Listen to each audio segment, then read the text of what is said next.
दोस्तों, आज हम आपको एक ऐसा रहस्य बताने जा रहे हैं जिसे सुनकर आप चौंक जाएंगे, हैरान रह जाएंगे। जिसे सुनकर एक तरफ आपको यह विश्वास दृढ़ होगा कि भगवान तो सचमुच एक है, और वहीं दूसरी तरफ हम सबको बांटने वाली विभिन्न धर्मों की रूढ़िवादी आपसी दीवार भी आपको परत दर परत उखड़ती और गिरती नजर आएगी। उस सच्चे भगवान के लिए देशों की सीमाएं कोई मायने नहीं रखती। हम सब जीव उस परम पिता के बच्चे हैं तथा हमारे कल्याण के लिए वह परमात्मा जगह जगह अलग अलग रूपों में प्रकट होकर हमें सत्य ज्ञान बतलाता है, हमें जागरूक करता है। कबीर जी अपनी वाणी में कहते हैं कि बल्ख व विलायत तक हम ही धारे भेख। कबीर परमात्मा जी कहते हैं, हम मोहम्मद को सतलोक ले गए हो, इच्छा रूपी वहां न रही हो। उल्ट मोहम्मद महल पठाया, गुज बीरज एक कलमा लाया। रोजा बंग नमाज दई रे, बिस्मिल की नहीं बात कही रे। मोहम्मद जी को भी कबीर परमात्मा 2 बार मिले थे। इसी विषय पर आज हम एक रहस्य उद्घाटन करने जा रहे हैं। अल खिद्र एक ऐसा महान महापुरुष जिसका जिक्र उल्लेख बहुत सी धार्मिक किताबों में मिलता है। एक ऐसा महान महापुरुष जो सर्वोच्च ज्ञान युक्त माना जाता है। अल खिद्र ही वह महापुरुष हैं जिससे ज्ञान समझने के लिए खुद अल्लाह कह रहा है। अब जाने सविस्तार प्रसंग कुछ इस तरह है कि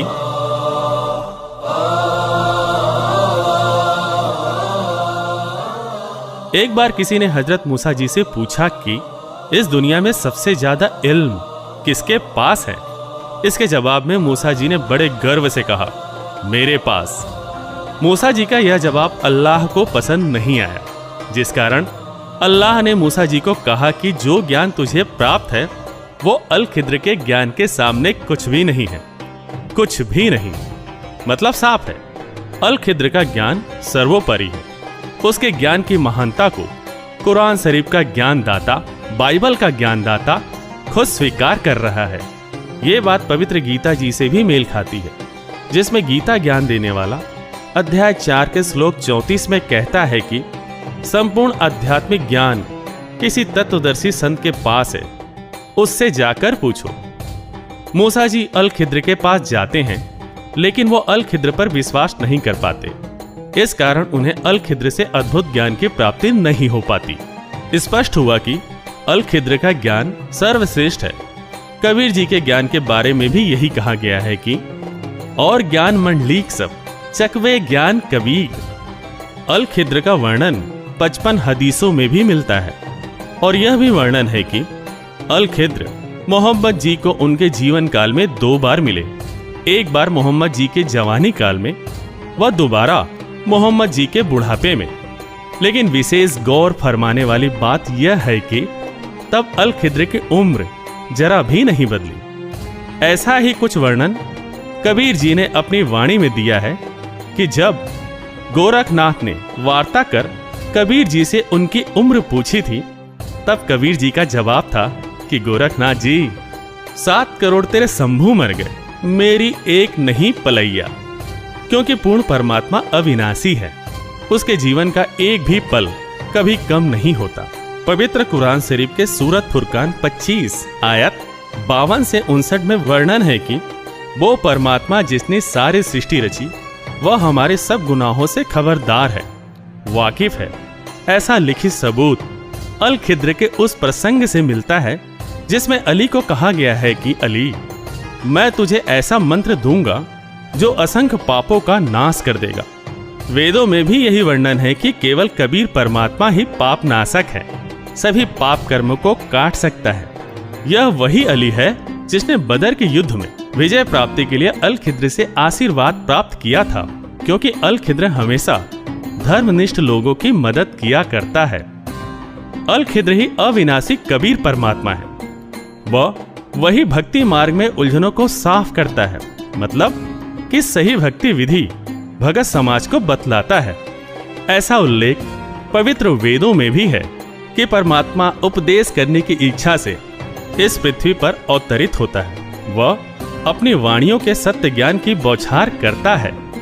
बहुत से मुस्लिम श्रद्धालुओं का मानना है कि अल खिद्र के हाथों में हड्डियां नहीं हैं। वे रुई जैसे नर्म हैं और ये उसकी पहचान भी है।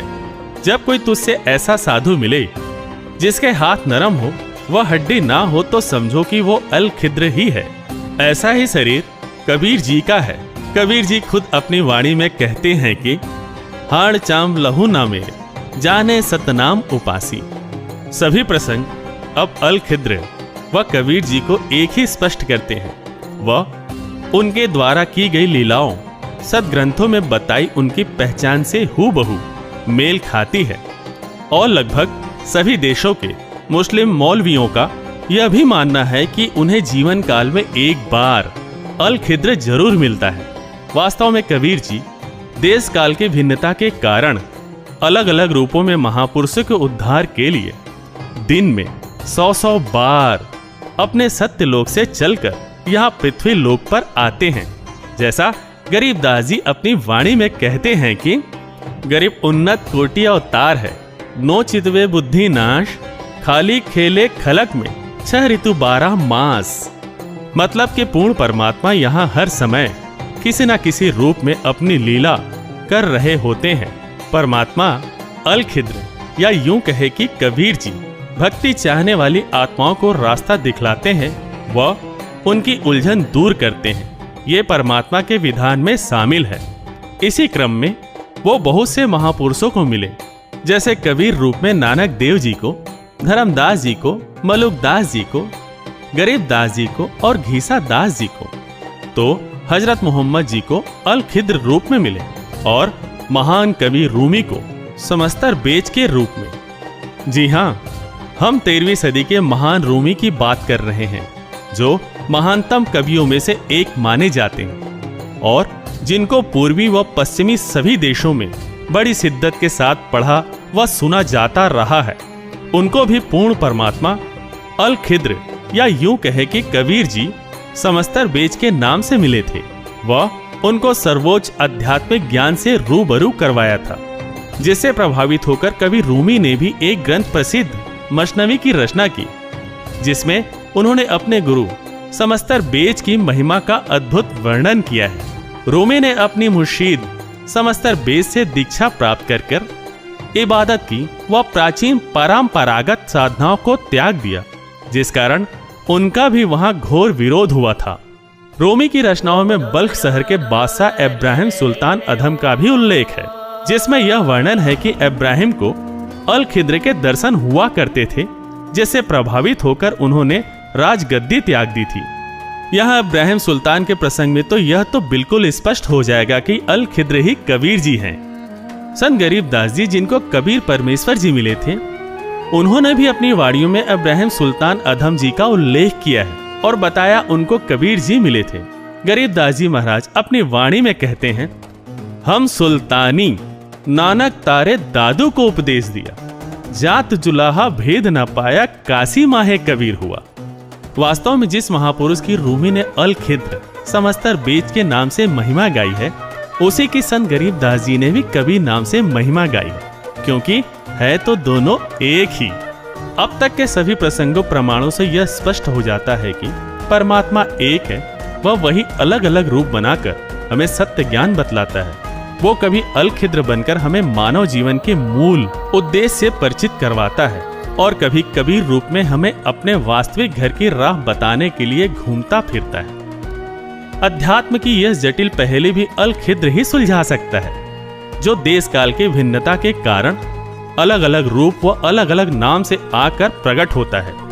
आज वही अल खिद्र कबीर परमात्मा भारतवर्ष की धरा मंडल पर संत रामपाल जी के रूप में अवतरित है, जिसके ज्ञान का कोई सानी नहीं, कोई टक्कर नहीं, जिन पर कुरान शरीफ के सूरत फुरकान 25 के आयत 52 से 59, तो वही पवित्र गीता जी के अध्याय 4 के श्लोक 34 भी पूरी तरह से फिट होते हैं कि यही वो बाखबर संत हैं, तत्वदर्शी संत हैं।